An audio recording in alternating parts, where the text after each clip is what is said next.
नमस्कार, तिखट तडकामध्ये आपले स्वागत आहे।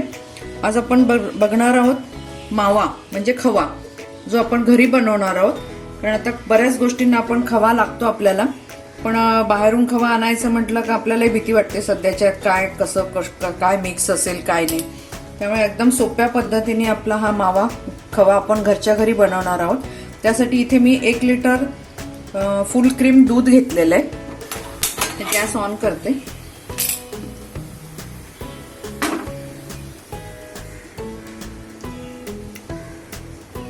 त्याला चांगली उकळी येऊ देऊ आपण पहिले। ते आपण असं सारखं हलवत राहायला पाहिजे। चांगली उकळी आलेली आहे, कारण खाली अजिबात लागता कामा नये, म्हणून तळापासून पूर्ण हलवत राहायचं।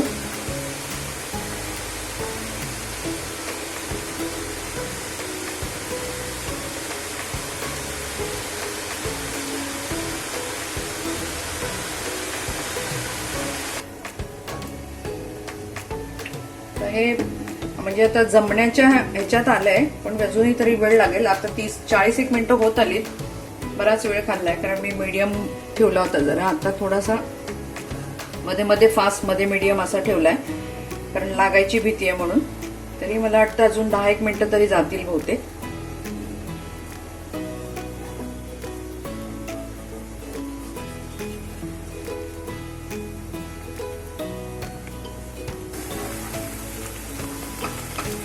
आता बघा आपलं आटत आलंय, म्हणजे चाललंय बरंच। आता 5-1 मिनिटात होऊन जाईल। तर या स्थितीला जरा थोडी काळजी घ्यायची, सारखं हलवत राहायचं, लागायला नको आपलं।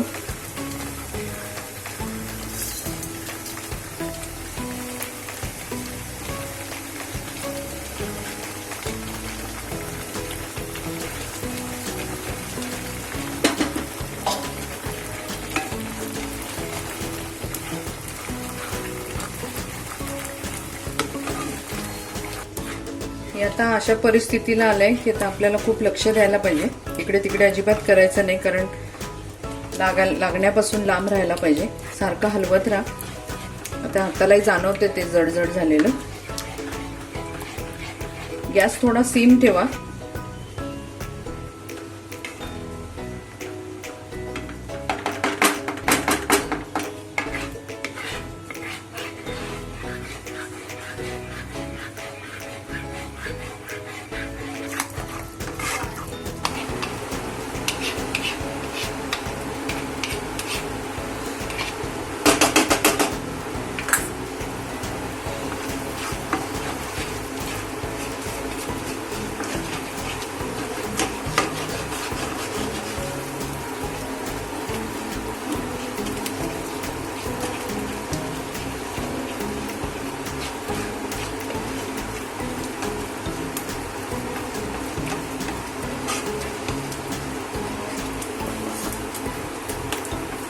आता आपली इथे बरंच घट्ट होत आलंय, तर हे सोडेल चारी बाजूने, तेव्हा आपला झाला म्हणून समजायचा खवा।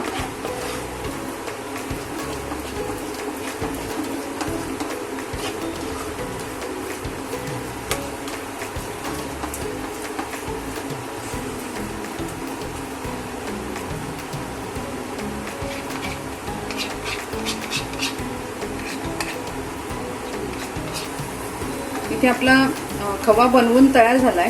तर चारी बाजूनी त्यांनी सोडायला सुरुवात केली आहे बघा।